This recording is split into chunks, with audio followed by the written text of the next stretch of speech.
There's no intro. Yeah, big up. So yeah, this is Flair Play TV, first show. I'm Big Preach 100. Thought I'd jump on this football talk. You get me? And I thought, you know what? The best way to do this is light work and make it a Liverpool football forum. So there's no gunshots, no defending. You can just talk, you get me, and just enjoy. So yeah, it's the first show. Big up the man them. As you can see, their names is there. They do their thing. They got their shows. You get me? So we'll get it. We'll get to that at some point. You get me? So yeah, big up man them. Mr. Link, well, go on. Big up. Pleasure to be here. Glad to be on the pilot, you know. Big things coming. Happy. Yeah, I'm a Liverpool fan. How can you not be happy right now? We'll get into it, but yeah, thanks for having me. Let them know where you're from as well. Let them know it's different. Yeah. I'm from Florida. I'm from Tampa. I don't know if you know those parts, but yeah. Florida. I'm a Yank. Unfortunately. Yeah, that's calm. We never walk alone. You know how it goes around here. Never walk alone. Right. Yeah. Get in, and we've got my long-time friend from Youth Man days, my boy DJ Walk On family. Yes, Preach. What's happening, man? Thanks for inviting me on the show. You know, we've been back and forth with the Liverpool talk from years, 25 plus years. So it's only right I come and bless you on your pilot show, you know what I'm saying? And going forward, man's here to help out, you know? So yeah, it's all good. Nice to meet you guys as well. And yeah, man, let's just talk all things Liverpool, man. Let's do this. Yes. And last but not least, you get me? I was on one of the shows, Newcastle shows. That's how I met him. Cool guy, you know, straight away you can tell the way the people talk, you can just tell like, yeah, you know what, you know your football, you know your team as well. Not delusional. That's the main thing as well. You're not delusional. You get me? Skanks, what's going on, family? What you saying? Big up, Big Preach, man. Thanks for the invite, man. Yeah, it had to be done. Still, there's a couple more man. Then they said they'll reach. You get me? But I told them we're just trying to keep this about an hour anyway. So if they make it, they make it. You get me? So yeah, man. Little quick introduction, man. How does it feel to be Premier League champions? That's what I want to know. What are you saying? Whoever wants to go first, speak. Right. Didn't see it coming. Not gonna lie. Beginning of the season, with Slot coming in, I was like, yeah, top 3 finish. And a good cup run, a winner cup, that's a good season for me. That's the way I saw it. But the way he just come in and just marched on the league like it was nothing, man. It's like, boy, what can I say? It's shocking. All these salty fans saying, "Oh, we're lucky" and all this nonsense. It's not luck, man. The guy come in and done his business at the end of the day. And the last 4 weeks of the season, Liverpool are partying, so they're just such a ball, isn't it? They wish they could be in our position. That's what I'm saying. But it's not being like overconfident or that, because I'm not gonna lie, I didn't expect Liverpool to win the league. Like no Liverpool fan out there thought that, but he's coming in and done his thing, so you can't deny it. You get what I mean? It's not like we like skanked games. We were going there and beating teams. He adapted. It's like he was like a boxer. That's the way I can put it. He's like, he went in, looked at the person for 3 or 4 rounds and thought, okay, I see what you're doing now. Watch me knock you out. And that's what he did every game. Every game he had a different tactic. You can't say like Liverpool played a certain way. Each game was different. Every single game was different. He adapted. And the proof is in the pudding when he turned up to Man City and we brushed him 2-0. Like when was the last time you saw Liverpool beat Man City? Even the Man United game away. Like no matter how well Liverpool were playing, we always lose that game, or we drop points. Drop points, 100%. He went there 1-3-0 like it was nothing. So, walking apart. Yeah, that's what I'm saying. It's that gas talk as well. It always gets gassed, and then it's like, we should beat them, whack them up. Facts. He just went in there, so just another game to me. Respect. I got Rizzo on with you as well. Yeah, what are you saying? How does it feel to be champions? And you might as well mention like your prediction like at the beginning of the season as well. Yeah, no, it feels. You know what? It feels. I don't know. Like I kind of just. I'm still kind of digesting it. If I'm being honest, it wasn't expected. You know, like at the beginning of the season, like when Slot come in, all the rival fans were on us. And on me anyway, probably on you guys, telling you like you got the B-Tech Ten Hag, You know what these Dutch managers are like from Holland. You know, you man are finished. You man are back to the 90s. I said, all right, cool. And in my heart of hearts, I was like, I'll take a top 4 and a good cup run. That's what I expected. But from the early days, when it got to about, because we had the first 6 fixtures were quite. I expected us to win most of them, and like the Man United one, I was a bit like, I wasn't sure. But then the momentum started picking up, and do you remember when people were saying, you know, oh, you haven't played anyone yet, and then we beat, November. Yeah. And then we came through that, and I was like, okay, and then we just kept on going, and then obviously like it came home. So yeah, it was a pleasant surprise, I must say, because I just thought top 4. And then I was thinking 2 years, then we'll go for a title push. But yeah, it's been a blessing, man. I'm just happy. I'm happy still. It's quiet on the banter front from everybody else. It's quiet. No one's talking. Love it. It's very quiet. Yeah, you man. It's my boy Gokes. He's part of the Rivals TV show that go on with the Spurs show. Big up. So everyone, big up. Hopefully we'll interlink and we'll chat more like this as well. You get me? But this is the gang. There's a few more, maybe one more person. We need a group chat. Yeah, I'm gonna ask you, man, there first because I know how some people. Get me? I haven't got a Liverpool one, so I've got no problem. Yeah, I need a Liverpool one. Yeah, that's what I'm saying. No banter. We'll just chat amongst me and Gokes, bruv. Me and Gokes, we'll go back and forth about the people in charge, the higher that be, you get me? But that's it, you get me? But that's us. Yeah. We're allowed to do that. It's family business. Yeah, if anyone's allowed to speak what we don't want to hear, it's got to be family only. Anyone else is just struts back at you, fam. In-house, keep it in-house, innit? Yeah. So yeah, Mr. Link, what you saying? How's it feel to be champions? And also just tell us what your first season prediction was before compared to the end. I had a lot of hypotheticals and contingency plans in my predictions this year, but I kind of agreed with Scans, and it was 3rd place in a trophy. I think that was minimum. I think the squad was good enough for that. I had questions about our depth, but I had a lot of confidence on our style of play coming out of preseason and going into the first couple of games. So I wasn't shocked by the way we started, but I was shocked by Man City and Arsenal, where they were in the table, and with Man City's drop off in performances, I think they didn't start their slide right until around we beat them. That's when their slide started. They were in the middle of it. But yeah, I always thought that as long as we did what we had shown over the last 5 years, which is at least 80 to 90 points, you know, staying in and around the top 2 places up until April for the last 3 or 4 seasons, I thought we would be fine, and we were. It's just City and Arsenal weren't able to keep up with the pace that champions of the past have shown. So, yeah. Yeah, respect. And go same to you as well, man. How's it feel to be champions? And just give us your start of the season predictions compared to the outcome. You get me? You got the chat as well. Respect. Yeah, big up the chat. So, for the first appearance, I had to just, because it's a nice shirt, my guy. It's a nice shirt. I'm still not over it. You know what I mean? I'm like a bad ex. I'm still not over it. So for me, I entered the season in bleak, like very pessimistic, feeling very pessimistic. Klopp was the guy. Obviously, I'm of age, so before Klopp, like maybe Kenny Dalglish, but before that, no one. So he was leaving, and then your owners they weren't investing. Of course, we didn't get our targets, but there didn't seem to be a plan B, so I was already cussing. And then we got Slot, who I'd never heard of. Like I don't know if you guys remember, we were going for Alonso. It seemed perfect. Alonso said no. I was like, oh my days, this is a wrap. And then I wanted Amarim, and then we got Amarim. I know, imagine. And then we got saved. I think we all got caught with the Amarim Kool-Aid. And I was like, oh man, this is going to be a wrap. I was like, listen, let's finish top 4.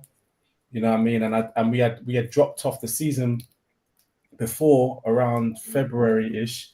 Things started to fall apart a little bit. Like we were on for the treble, and then whatever happened. So I was pessimistic. I wasn't really happy, and we started okay. and then we lost to Nottingham Forest early on, and I was like, and Nottingham Forest, I mean, in hindsight now we can see they're a top side, but at the time they were the newly promoted side, and we lost to them, and I was like, oh, it's over. Watch what happens now. And then we just it was performance after performance. And I think for me, it started to turn with Gravenberch, because Gravenberch, he got man of the match in one game, and then the next game he played just as good. And I was like, oh my days, who is this guy?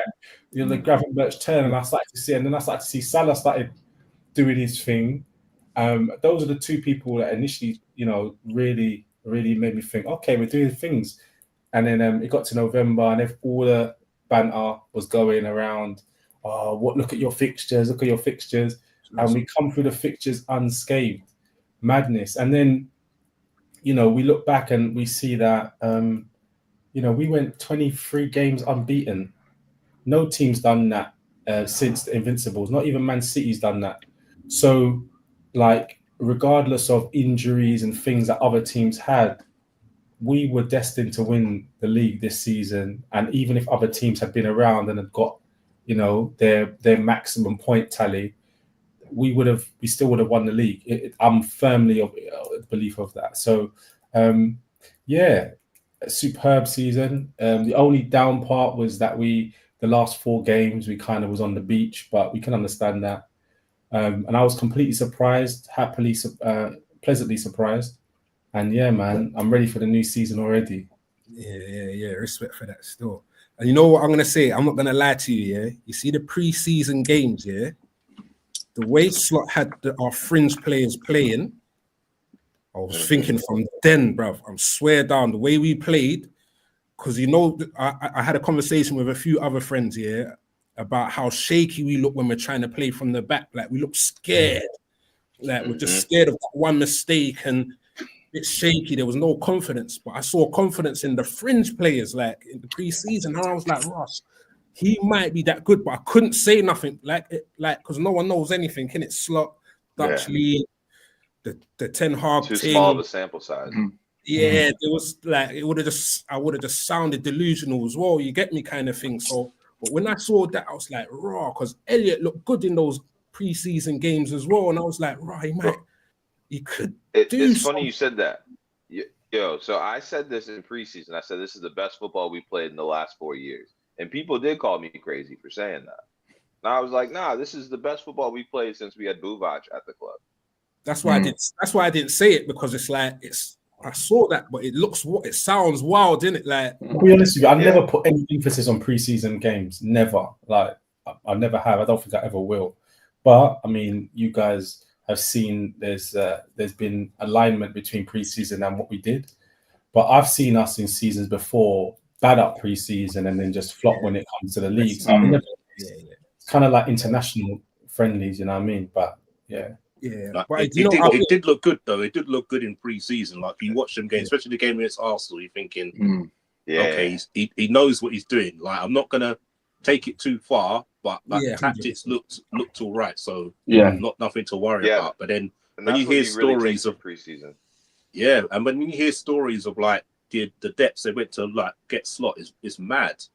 It's like Richard Hughes is the guy who actually got him, didn't he? Because he kept on getting players scouted from Feyenoord, and all these scouts kept on bringing the players over to him. He's like, he goes, no, stop bringing the players. It's not the players, it's the coach. And then what's his name? Julian Ward went over there, innit? And like proper scouted him for a few days and said, oh yeah, I liked your coaching style. Let me look at your coaching style. But really, he was picking his brain and saying, that's the next guy. So they've done their homework, man.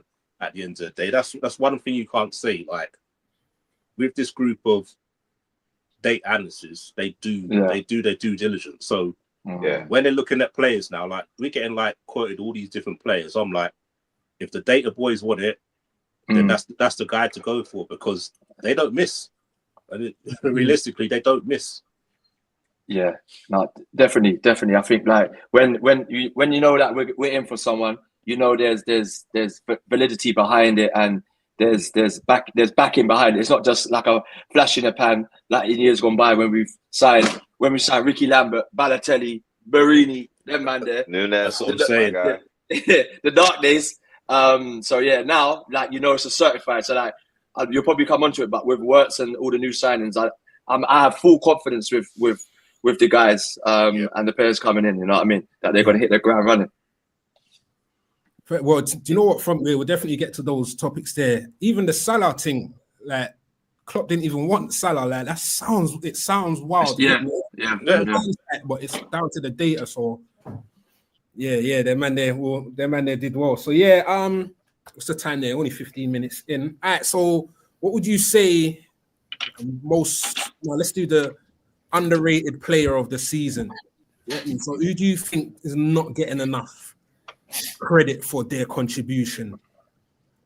I don't know. I could go first on that. It's my favorite player, McAllister. Definitely. Yeah.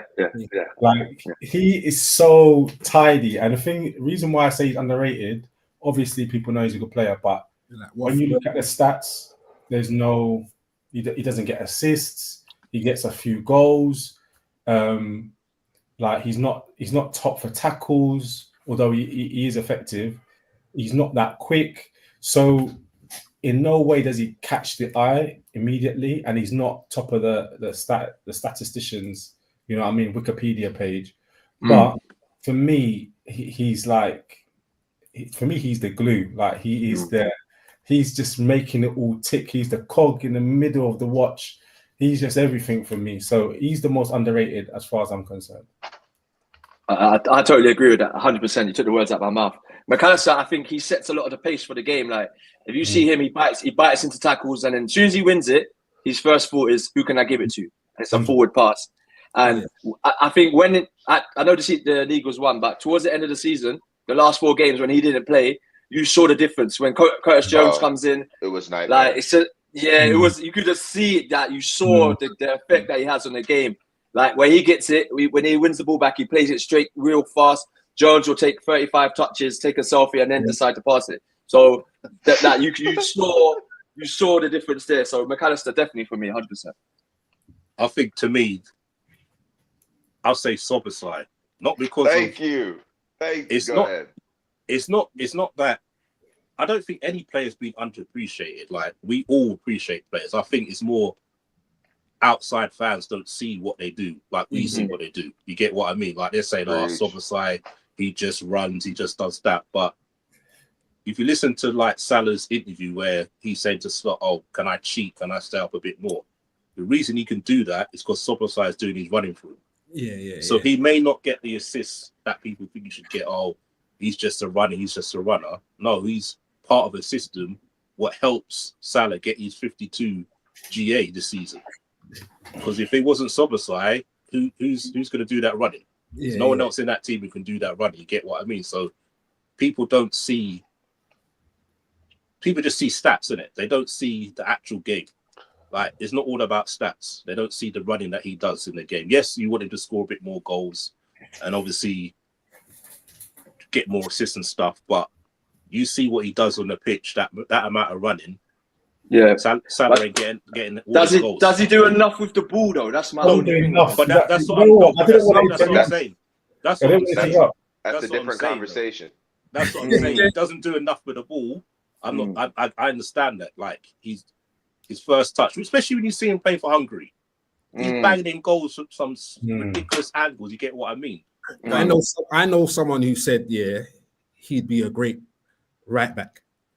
Yeah, that shit pisses me off still. Yeah, that shit gets me every time. You'll have the space and time to think, space and time for those power shots, and he's just a workhorse. He just don't stop running. No. No. It's the disrespect. The disrespect is crazy. It'd be a waste of his spatial awareness. Nah, it's got to be Szoboszlai for this conversation we're having right now. The fact that people in our own fan base want him to play right back. Like Szoboszlai leads our press. He has to cover Salah on the right. He has to make the runs for Salah to have space on the right. He also has to connect the midfield when Gravenberch is sitting deep and McAllister has to drip wide left to get the ball. Szoboszlai is also required to do that. and then he has to cover Trent, which is now going to be Frimpong. That's just what he does on the running side. But then you think of the offensive stuff and that he's the one driving with the ball. Yes, Gravenberch is really press resistant and he brings the ball from our third to the middle third. But who's the one driving the ball from there? It's Szoboszlai. Salah's getting older. We know he thrives in 1v1s, but where is he getting those 1v1s from? Szoboszlai making runs. Szoboszlai, especially when we play Diaz as our false nine, is more of an aerial presence than anyone else we have on the field. If you look at that Spurs game that he was man of the match in, he's winning aerial duels against their center backs for McAllister to score. It's little stuff like that. And yes, you can say it's more or less based off of his physical attributes, but what he does contributes on the offensive and defensive end. I don't want to talk down Szoboszlai and Preach. I know you got to say yours. I will just say that a lot of the times, though, towards the back part of last year, teams started to sit in and play on the counter much more, and which means they're basically sitting on their goal line. And when that was happening, we've got the ball, we've got the time, we've got the possession. Szoboszlai was aggravating me a piece. So you're absolutely correct. It doesn't take away anything from what you said in terms of his running, in terms of his press. 100%, I get I'm on board with that. But what about when teams let us have the ball? So this is my frustration because there was no running that was needed. We needed to shift these low block teams around. I got you. And he wasn't. I like Szoboszlai. Let me not do this, but. No, you're good. You're good. But this is the beauty of it, right? So everything you're saying is right. And I'm glad you agree with the points I make. But the fact of the matter is we just spent 150 mil to solve that problem. Exactly. So like you're not wrong in what you're saying. And that's the thing. I don't like the Szoboszlai conversation because most of the time it becomes an argument between someone trying to appreciate the good he brings and then another side that's trying to harp on the bad. Now, I'm not saying you're doing that, but it's just the negative energy when you come to the Szoboszlai conversation. There's nothing wrong with saying he needs to have more goals and assists and that he's not creative enough in the positions that we want him to be. There's nothing wrong with that. The Slot said that anyway. He needs more from him mid-season. The coach said that, yeah. And, you can't disagree with the coach when we win the league and we just bought a guy that does what he can't do well. Yeah, me personally, I'd say that I think I might have got caught in the deal with what you have kind of feeling, in it. Like, this is who we've got, deal with it kind of, in it. So now I'm defending and protecting that. But yeah, in hindsight, there was we need more as well. Like, especially everyone fixing up as well, the type of players that are coming in. He was good enough for what we had and the challenge that we had. Like, it wasn't in terms of the title race, we wasn't challenged, but we were challenged in game. You get me? So we had. Do you know what I'm saying? He was there and he gave us what we needed to win. But I feel like I think Golk said it kind of thing about teams changing how they're playing and their approach to us. So he kind of got found out a little because even when they're playing the low block, when they found the low block, we needed Gravenberch to go up a bit more and drop into the spaces because he was the best at getting the ball in the small tight places and turning. Do you know what I'm saying? But he got found out as well though, Gravenberch, if you think about it. I think he got leggy. You're looking at leggy, but he got found out as well. They definitely got tired. But what I'm saying, he got found out as in, if you notice, teams started to man mark him, didn't they? So he wasn't getting the ball on a half turn.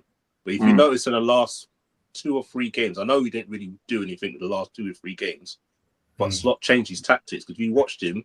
He started dropping into the back 4.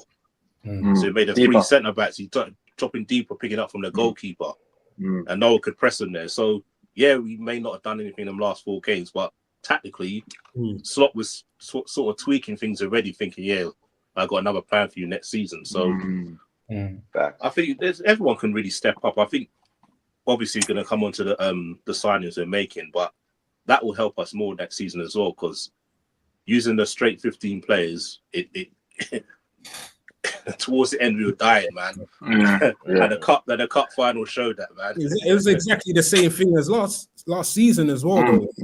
Saying The legs went. Yeah, legs went just a little bit later because I heard Gokes, you know me and the training thing. The training system totally changed, didn't it? Like he was doing walking trainings and stuff like that, slowed it down. No, longer trainings as well, isn't it? So instead of doing sharp training, like I think Klopp's was like an hour and a half, whatever. Yeah, and intense. His one's 2.5 hours or something like that. And like little things as well, like before the home games, they're not all sleeping in a hotel. Sleep in your bed. Yeah. Sleep in your own bed, and we meet up in the morning. Simple things like that. Days off, giving like players like 3 or 4 days off before a game and stuff like that. Simple things like that. So I think he'll learn. There's one thing about Slot, he does learn quickly. And I think that's why we're going out and signing players, because he wants players he can trust. I know in the Dutch league, he's like his 13, 14 players, but in this league, you can't do that.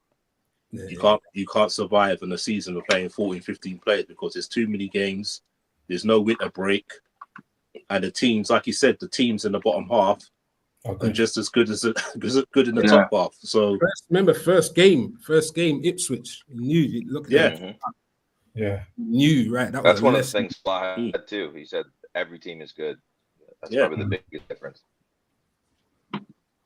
Yeah, definitely. All right, then what about let's say about a game, a memorable game? For whatever reason, could be when you realize, we're gonna do it. It could be just like, this slot's good. It's a memorable game that you rate. Now, also, actually, I want to give an honorable mention to Endo. Are you really from the ends, though? Yeah. You need people. The finisher. Like that. He's a finisher, man. Comes on and just clean up crew, bruv. Clean up crew. But he's content with the role. He's content with the role. He's not there going, I want more minutes, please. He knows his lane, man. He knows his age. He knows his lane. He knows, and he can be something major with this or something small fading out somewhere else. You get me? So, and apparently, I see today that he said he's staying. Yeah. Keep him. You gotta keep him. He's like it. Yeah. He's like the Milner. He's like the Milner, isn't it? He's like that Milner player. Yeah. Anywhere in the fence, we can play anywhere in the fence, bro. Just to but I think going back to your question, I think my game might surprise a few of you.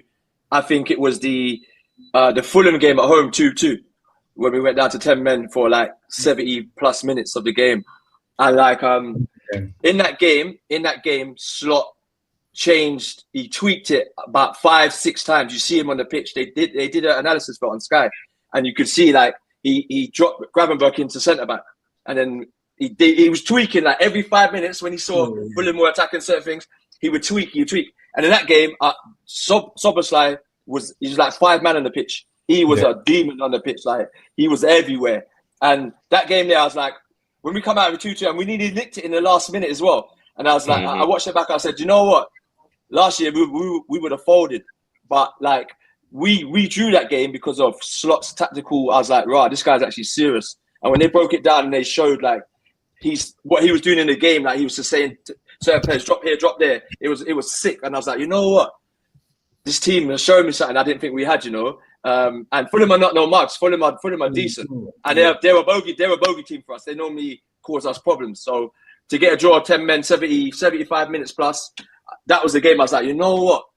This feels, I'm feeling something here now. There's something happening. You know what I mean? So that was my game. My game, for multiple reasons, was the Brentford game 2-0. Yeah, see. I was about to say the same thing, you know. Brentford game 2-0. I'll tell you why, because so you know Darwin Núñez, I'm gonna keep it G. I'm not a fan, but let me leave it there. But you know, there's some people that like Núñez. So I've got a brother. My brother's 5 years older than me, and he's got like Liverpool tattoos. You'll never walk alone on his knuckles. Like he's a psycho, and he's one of the people that loves Núñez for whatever reason. Every single time Núñez does misses a chance, it's someone else's fault. Like my brother's just not having it anyway. So It was 0-0, I I hear it. remember, and it was January, yeah. And these times things were getting a bit sticky. You know, we were kind of drawing, and we were kind of running out of steam, in my view, like we had the year before. And 0-0 on the 90th minute, and this pussy goes and scores, and then he scored again, and my phone was so hot. And my brother called me, I didn't answer. He was like, "I told you!" like going mad. So I remember that because of that moment. That was Nunez's time to shine. I'm still not on the bandwagon, but Nunez for me, I just take the rough with the smooth. I don't. If he does well done. He does badly, he does badly. I don't. There's a lot of rough. No, there definitely is. But like to me, like I don't get on his back in it. He comes on, he does his thing, whatever. We tried a thing. It hasn't worked out for him. You move on. Simple as that, man. I don't get on his back about it, man. Like, would you accept him like an Origi role? I know, take away the money because he's a legend. Don't do that. Don't do that. No, it's the money. The reason why I say that is because remember the season before he done that with Newcastle. You get me? So it's like he's got something. He's got game winners in it. He's got game that's what winners. Just take the moments. Take the moments. Just take the moments. So he's done his moments at the end of the day. Okay.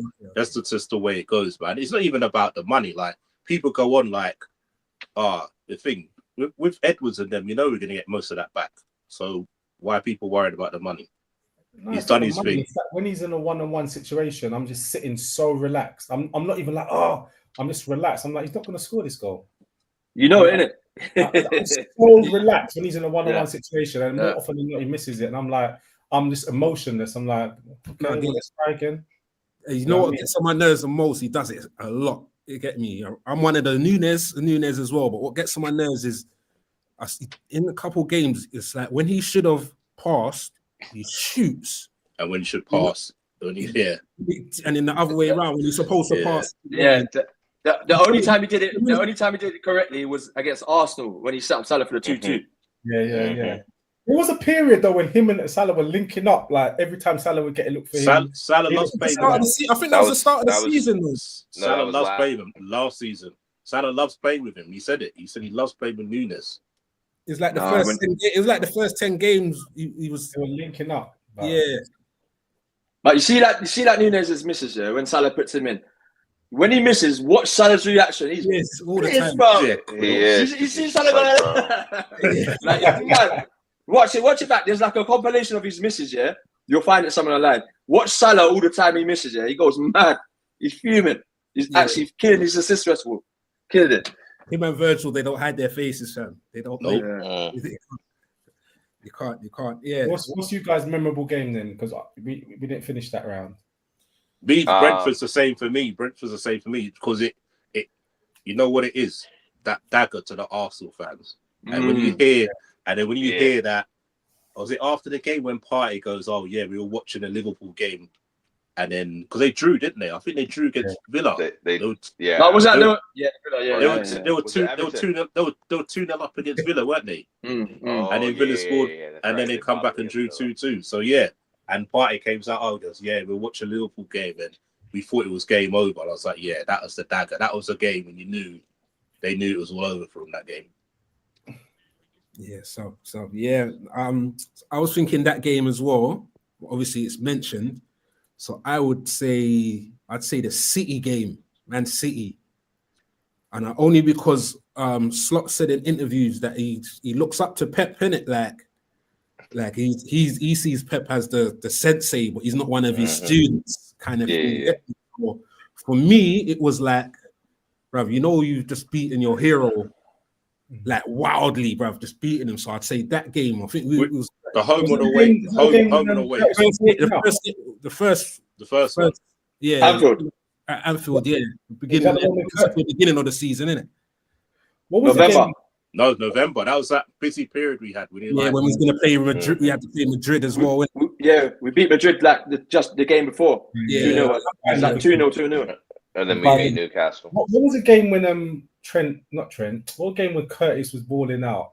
There was one game he got Chelsea. Chelsea. Chelsea. Yeah, I barely remember. I remember that I thought, right, is that what's going on? And he scored a goal and he announced he's pregnant. He just had a baby and all of that. Chelsea. Okay, that was big as well.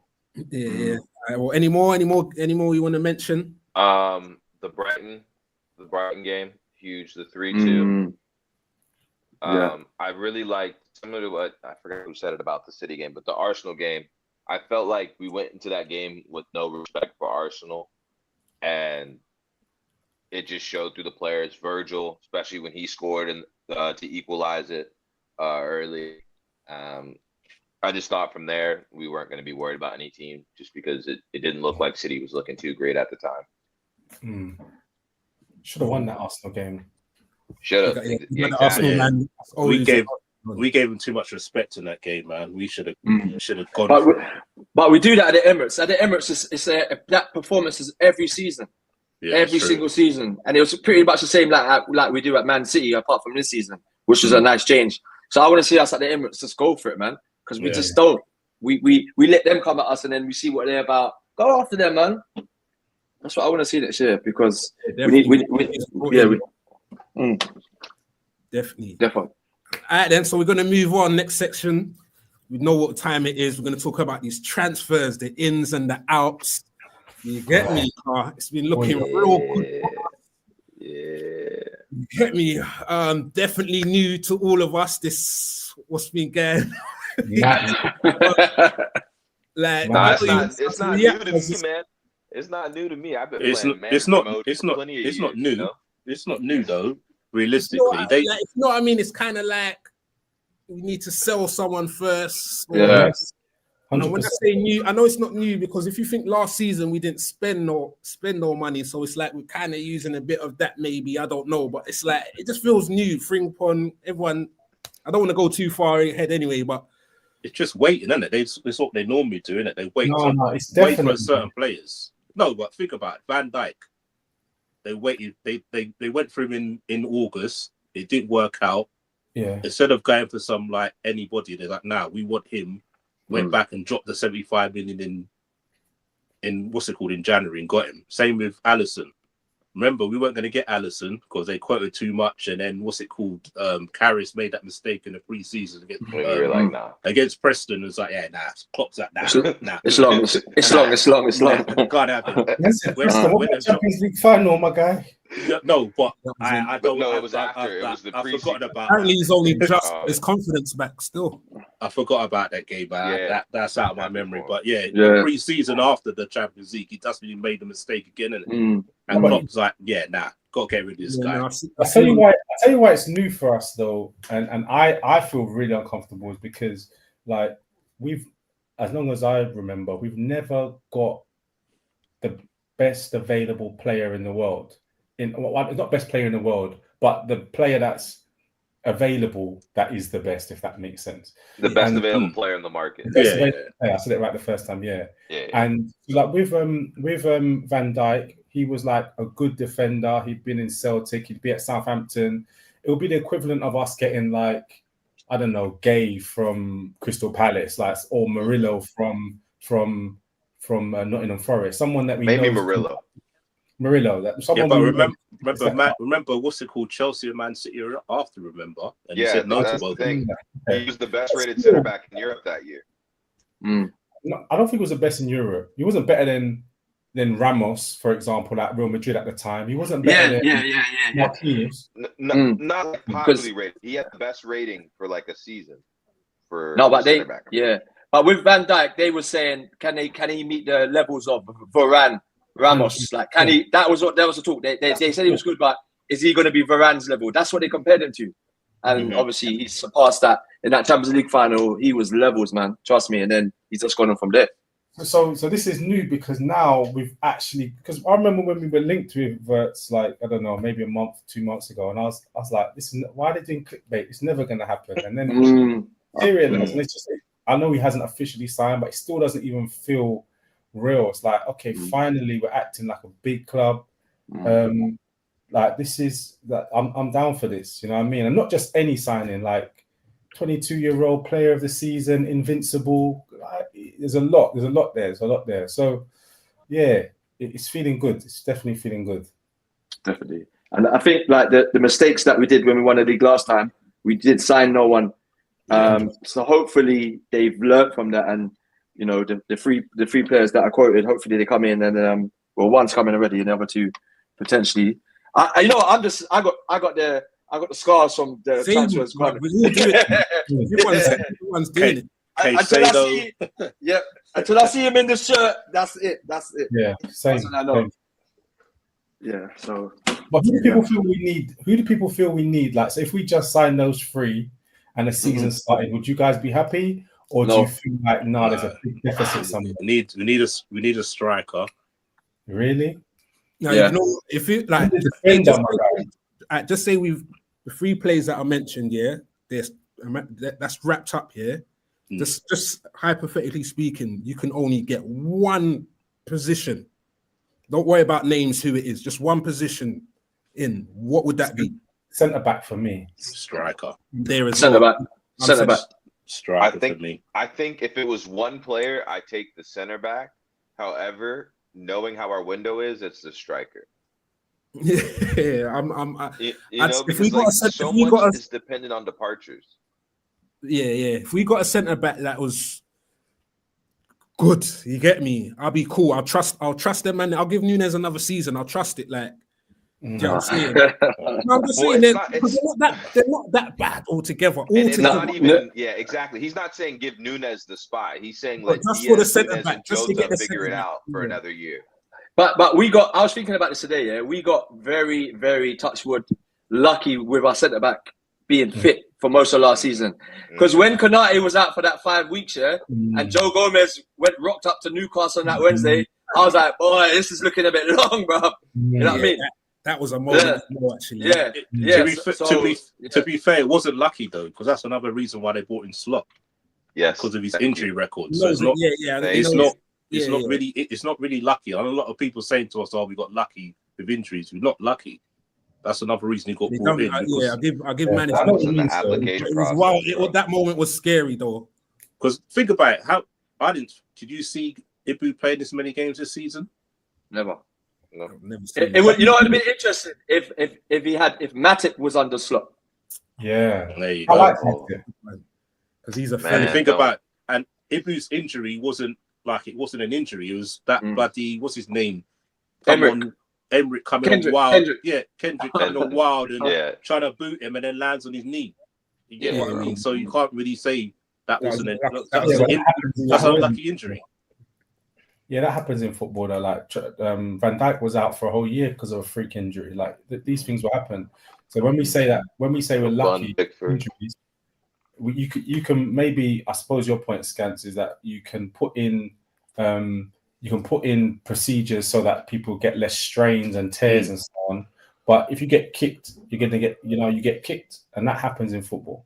And we are lucky that we didn't have that Van Dijk wasn't out for a period, because I don't like the options basically. Like I think we really need a centre back. Konate worries me, to be honest, but that's maybe another talk for another day. But Konate is a bit rash for my liking. At times. But this is why he's one of the reasons why I rate Slot though as well, even more, because that shakiness at the back, that's what I was talking about in terms of passing the ball. He's looked the best under Slot, like with the ball at his feet, you get me? So, but I understand everything. It will just shake you in terms of making mistakes or getting injured. It's just like you can't. So are you worried about the centre backs because of how Kwanzaa played this season, or is that it? But he's a young kid. Be realistic. Me personally, I'd send him out on loan for a season and bring someone in. He needs to play football, because if you look at him the season before under Klopp, when he played week in, week out, didn't have that worry about him, did you? Where this season he's been in and out, so his confidence is low and stuff like that. There's a player there. There's a player. If you send him out, who would you rotate our centre backs with? Because they're not going to last. No, that's what I'm saying. I'll send him out on loan, bring someone in. That's what I'm saying. I'm not saying just send him out, but I'll definitely bring someone in. But it's like, who do you bring in? Say, yeah, you're going to be rotation for Van Dijk and if it weren't for injuries, we wouldn't, or injury-prone players, we wouldn't be talking like this because Gomez is just straight. I feel like he's the best cover substitute. That's what I'm saying. There is, but in terms of his injury thing, it's like. But he was unlucky because the year before, how many games did he play? Yeah, last season he went all the way through, innit? That's what I'm saying. So it's just one of them things. So it's a position that I think we need is a number 6, another defensive midfielder. Yeah, Preach knows who I want. Yeah. Preach knows who I want. Go on, go. I want Baleba. I said that. I won't believe. That's what I said. I said the same thing. Send Elliot the other way. I said the same thing. No disrespect to Elliot. Like Slot rates him, but he's not physical and athletic. He's not physical and athletic enough. Yeah. They want Elliot. You take 40 million for Elliot. We'll give you 40 million, and we'll have Baleba because that's who I want. So imagine say that because I was screaming Baleba after I was the only one. Yeah. Nah, he's a monster, man. He is a monster. What does he start over Gravenberch? You're saying? No, it's rotational. They rotate, yeah. Rotational. So how much is Baleba going to cost? I don't think they rotate. I think they play based upon the team we're playing because Baleba's he's not slick. He's not silky. Do you know what I mean? He is robust. So and I think that there's going to be games like Newcastle, for example, where we need someone to go up against Joe Linton. That ain't you know what I mean? But bro, like I went to the Newcastle game, the final, where we were terrible, and Joe Linton was just. I was watching Joe Linton on Gravenberch, and he was boying him off. He was grabbing his shirt, but he bullied him, and I was like, Gravenberch, man, I need a bit more from you. There was a certain level, like Baleba in that game would be perfect. You know what I mean? I don't know if Gravenberch has got that yet to his game where he can get a bit nasty, a bit like Joe Linton does. You know, hopefully it'll come, but I still think we definitely need another one to help him in there with the load. Yeah, that's why you got to bless up Fabinho, man, because he had it all. Where he was robust, but he also had tech. Anyway, those days. That was a shock buy as well, isn't it? It's just like out of nowhere. After we lost the Champions League final, 2 days later, here he comes. No rumors of talks or anything that's involved. All right, then we'll keep this moving. Kirkes coming in, 45 mil. But at the same time, 40 mil. Is it 40 mil now? Yeah. You got Riega reported by Ben Jacobs today. 40 million. Okay, 40 mil, even better. But somehow that equals someone leaving, and right now it sounds like it's Robbo, legendary Robbo. How do you lot feel about that? Is it a thing where we keep Robbo as the man that could come on at the 60-minute mark, maybe the 75-minute mark kind of thing? Or we cool with the Greek scouts being back up, or is it get rid of both of them and get someone fresh? Me personally, I'd want to keep Robbo, but I can understand why he doesn't want to stay. Like, he feels he can still play at the top level. I don't think he can play every 3 days. There's nothing wrong with Robbo for me personally. He hasn't got the legs to play every 3 days. But it's a World Cup year. He doesn't want to be sitting on the bench. He's captain of his team. You don't want to be sitting on the bench, so you got to respect that. He wants to go and play football. So if that's what he wants to do, then do it. But me personally, I'd want to keep him, man. Like, he's an integral part of the team. He's part of the leadership group. Kirkes is young. At the end of the day, he's only 21. You get what I mean? So he's still got plenty to learn. Now, Robbo can take him on these things and help him, but like I said, it's a World Cup year. He doesn't want to be sitting on the bench. No, I think Robbo came out today and said he's not made the decision yet. He's going to go on holiday and think about it. So it's up in the air. But if he was to go, I think Atletico Madrid is the perfect team for him to go to. Doesn't have to run up and down the wing. Simeone wants dogs that are just going to, you know what Simeone is about, and he would fit that really well. But I would want Robbo to stay, like you said, like give his knowledge to Kirkes. But if Robbo did leave, Tsimikas stays as backup as he is for me. Yeah. Mm-hmm. Everyone's cool in that. What were you saying? How much you reckon we should be getting for Robbo then? If he's getting, He's got 1 year left, though, isn't it? 10 million. 10. Yeah. the goats didn't like that 10. Was that too low? I didn't like that 10. I didn't like that 10. I didn't like the 18 we got for Keller. Was it 18 or 12 for Keller? That was bad. That was. That's because he had 1 year left, though, isn't it? I think that was 4D chess. I think that was that one. Yeah, I hope that's what was able to help the relations on the Wirtz deal, is that we let them get their keeper faster. That's what I think. Yeah, I think we let Robertson go where he wants to, and we don't hassle too much on the deal. As a farewell gift. But someone's brother's trying to snake us, though, isn't it? Again. Yeah, exactly. Exactly. Someone's brother's trying to snake us. You know his agent is. No, who's his agent? Trent's brother. Trent's brother. Is Robbo's agent? Yeah. Oh yeah. I heard about that. Yeah. Okay. I'm done with it, man. Let's move on, man. Can I just say I can't tolerate any Trent disrespect. Yeah, man. So I'm just like I'm in the I accepted I'm in the minority here, but yeah. Can I ask why? Why is that? That's our legend there, huh? What? Yeah. Why can't we talk like not positive of him? No, why can't we talk positive? No. Why can we not talk negative about him? Yeah. Because here is one of the best right backs I've ever seen. Played for our team, was integral to our success, and I don't think what he did is that bad, to be perfectly honest. But I think I'm probably in the minority there. But even if you do think what he did was really, really bad, and he's been taking Spanish lessons, and you feel like that's abhorrent, that surely can't erase everything that he's done for the club. That's insane to me. So for me, it's just ungratefulness, basically. So when I hear people talking, or Liverpool fans especially, talking badly about Trent, I feel like you can do all these things for someone, and the moment you do one bad thing, you're just rubbish. You're just trash.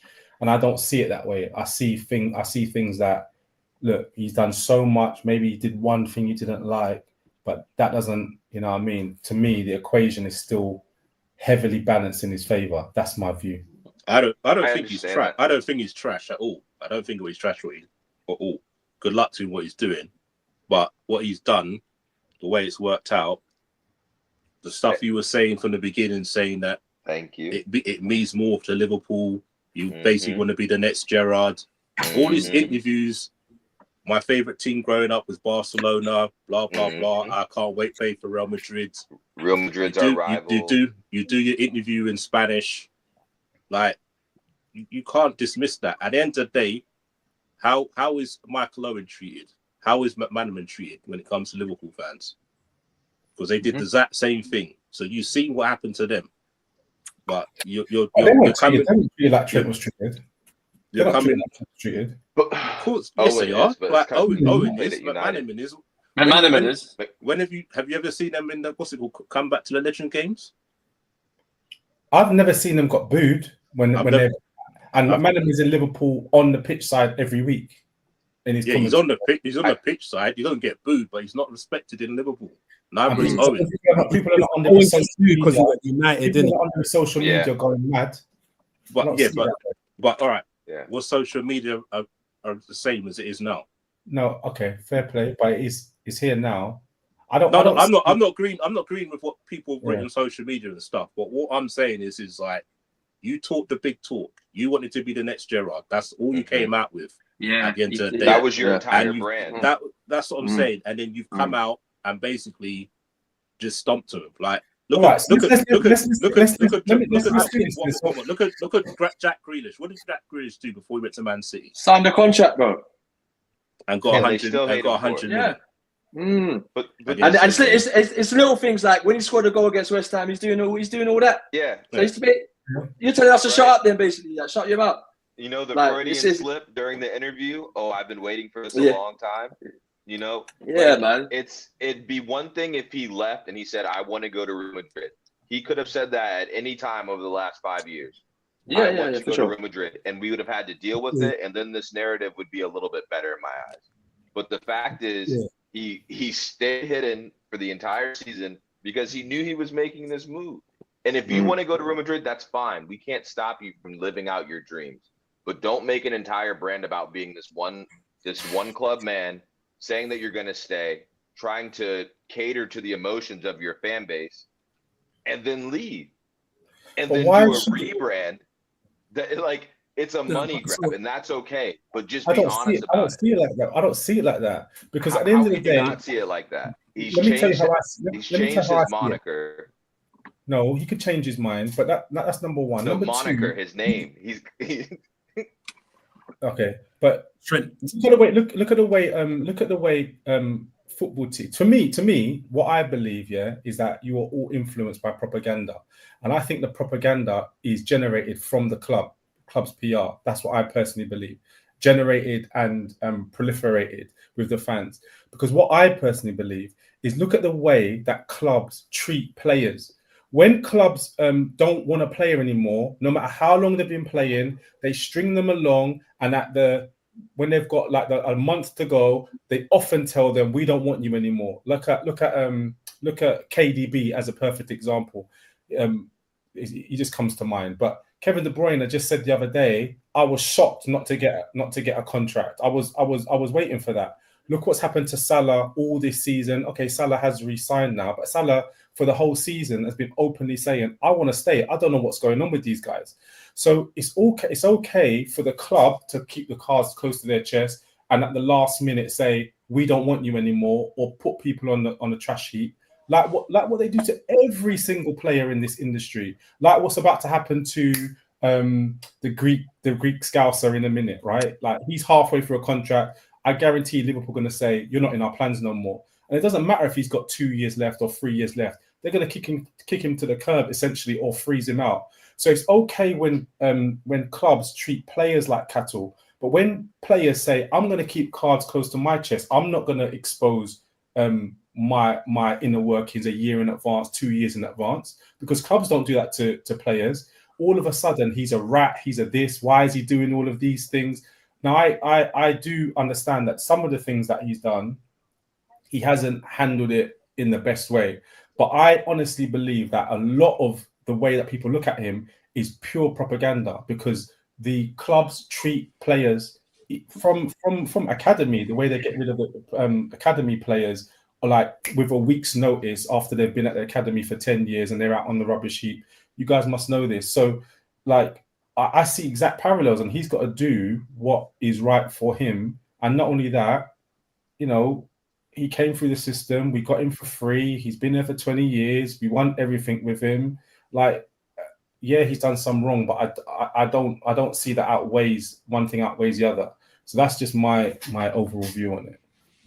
I hear it, and it's go ahead, preach. I was gonna say I agree with some of it. I feel like any Liverpool fan that starts saying like he's rubbish in defending, they start doing that. That's when I'm like, nah, you're pushing it, like Exactly. Yeah, but the way he dealt with it, I get what you're saying, but like he's still gonna get that treatment at Real Madrid, innit? Like when its time comes, if there's anyone that's gonna do the kick you out thing, it's gonna be Madrid, innit? As soon as it's every club. So I wouldn't use that as like the reason to move and leave, innit, and just do. But I just think it's more like just how. No, sorry to cut you. I don't mean it's the reason to move. I mean people are saying that ultimately he should have been transparent. That's what you're all saying. 2 years ago he should have been transparent. A year ago he should have been transparent. But that transparency is a one-way street. I don't think he has an objective to be transparent, because being a Scouser though. What about your Scouser though? We see as a Scouser, as a homegrown fan. Yeah. That's like Coutinho. Like he signed a new contract and he got us a big fee. Even though we were pissed he left, he probably knew he was going. Signed a contract. Trent knew he was going. Let's be real. He knew he was going. So I think I think it's different for Trent because he's a Scouser, and there's a certain code within Scousers. Like they backed him all the time. He was getting rinsed for his defending. Anytime anything went wrong, like the Scousers stood up for him. So they feel like he's kind of just slapped them in the face because they was there for him. And then when like they want him to be transparent and say what he's doing, he's kind of not done the same. So that's, I think, why they're not they're going on the way they are with him. Because with Scousers, from what I've spoken to a few of them, that's their thing. Like you're meant to behave a certain way, and he hasn't. So that's why that's one of the reasons why they're on him. I hear you. You know, when you say that these players have signed a new contract, though, it's not like philanthropy. When they sign a new contract, they get bigger wages, right? So, like when Coutinho's on 70k a week, and he's our best player, and he says, you know, I want to be on, like Sissoko, for God's sake, is on more than me, and they say, okay, we'll give you more money, sign a new contract. Even if he just signs it for 6 months, he wants that bump. So he's not just doing it just so I'm going to do it so you guys can get more money. Like, I don't see it as philanthropy, but I do appreciate your point. He is a Scouser. I do get that.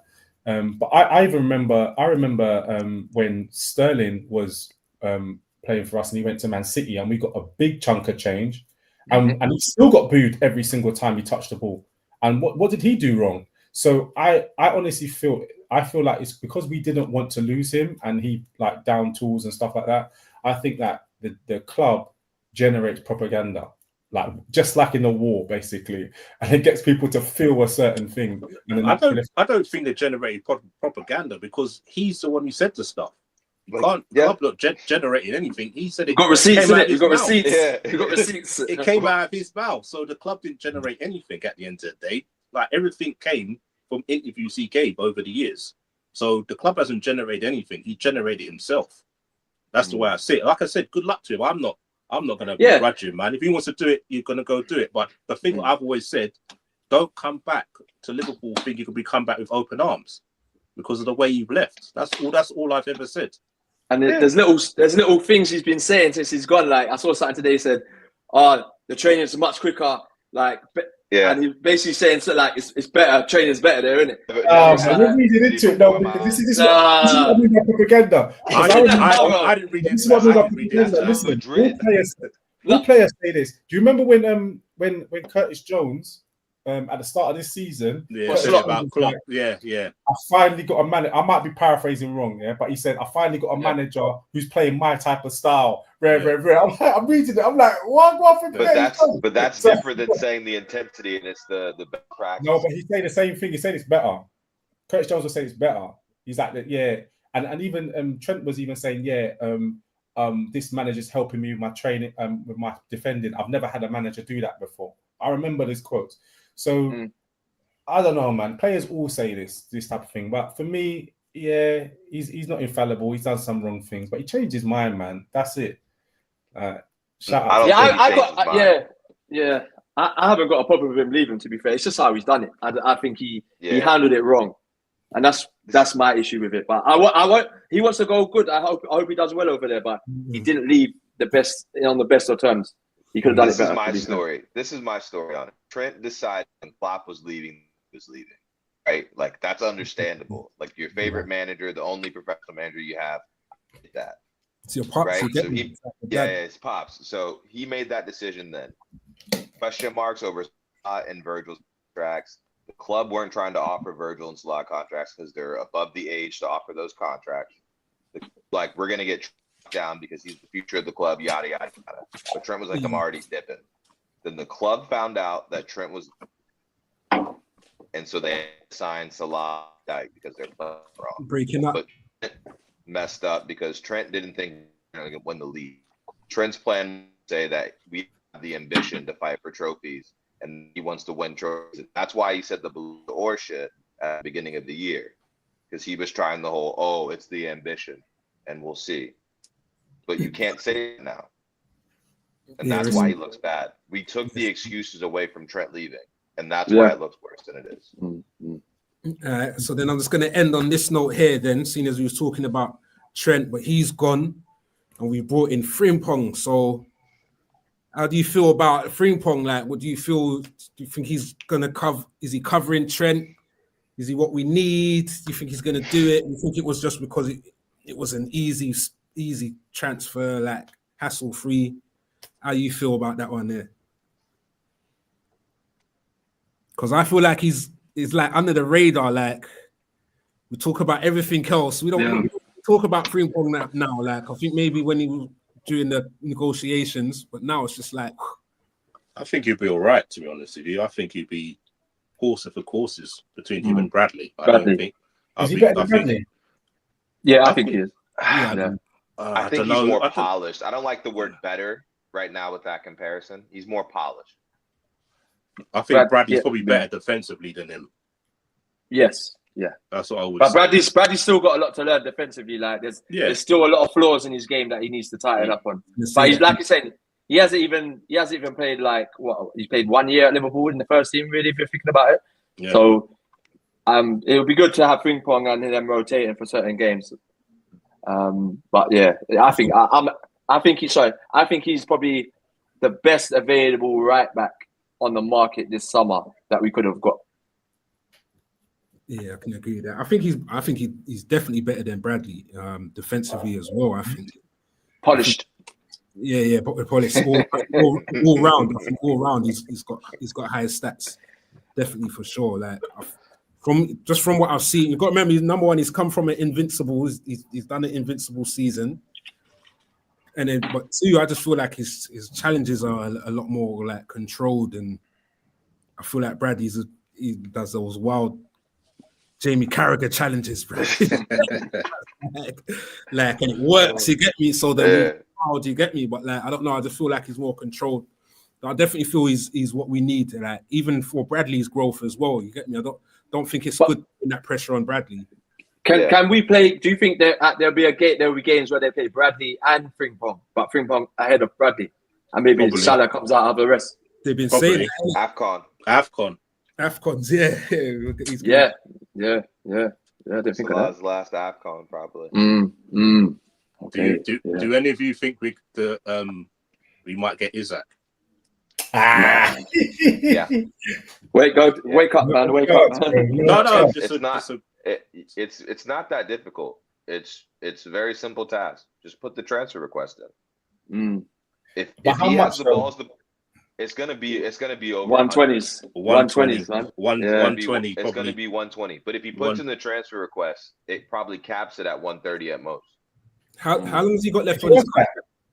He's got 3 years on his contract. But what are contracts nowadays? Is he worth 130? No, but in the market he is. Yeah, this market, the available Bear in striker mind market. that he I don't think he's. I might be wrong here, but I was going to say I'm not sure he's had a whole season where he's not been injured. Like That's the real problem. That's the problem. That's a bit of a myth, though, man, because he played 34, 35 league games this season. Yeah, but he was injured a lot towards the latter part. I remember. He wasn't injured. I think tactical. Remember the Liverpool game? At home when he didn't play? That's for the cup final. That was for the cup final, not to play. No. The mind games. Yeah, the league game. Yeah, but that's what I'm saying. The league game he didn't play against us, but the weekend he played on the weekend, didn't it? And then I think towards the end he didn't play a midweek game, but then he played the last game of the season. So I think he'd stay fit. It's just imagine having him and Wirtz and Salah. No, but what's the position? I don't understand what the formation would be though. What do you mean? What would the formation be? How would he play with Wirtz and Salah? What them as the front three? Yeah, Wirtz would be a 10. Bobby Firmino. We do a Bobby Firmino role. Yeah, so where would Isak play? Isak could be up top. So Botsai would come out for 4-2-3-1. Yeah. I don't think Szoboszlai comes out. It's Gakpo. For what? Reckon, yeah.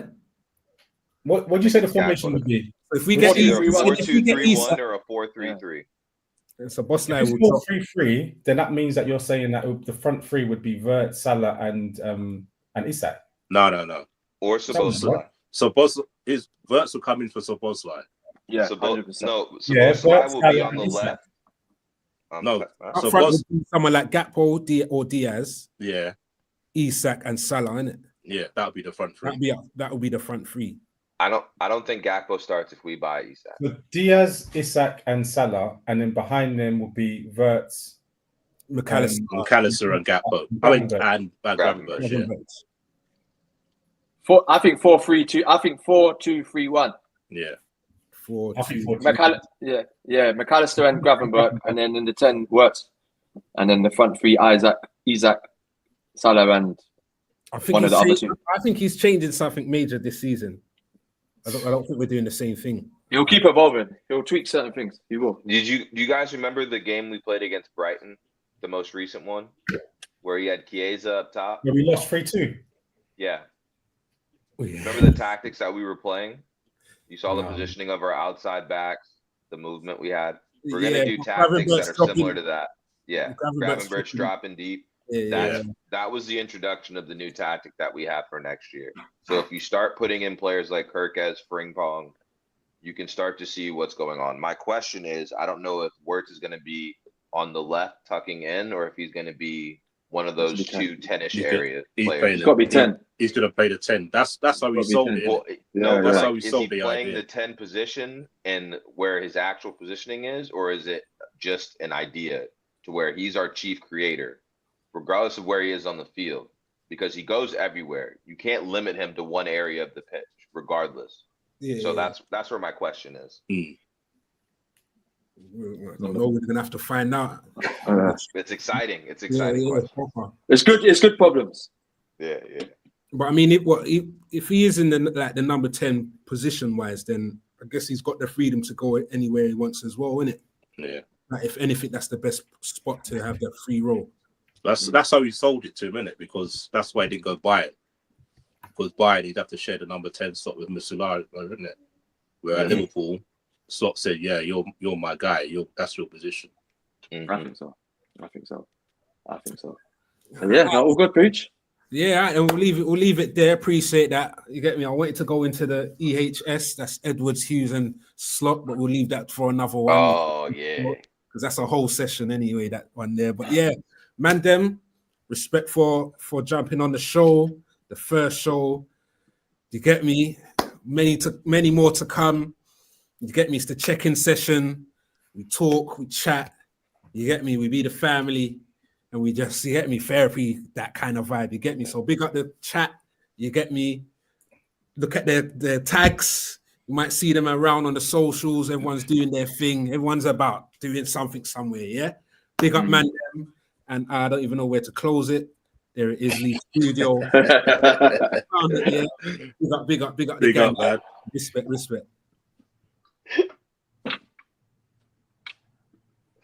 So you just leave studio, not even stop recording.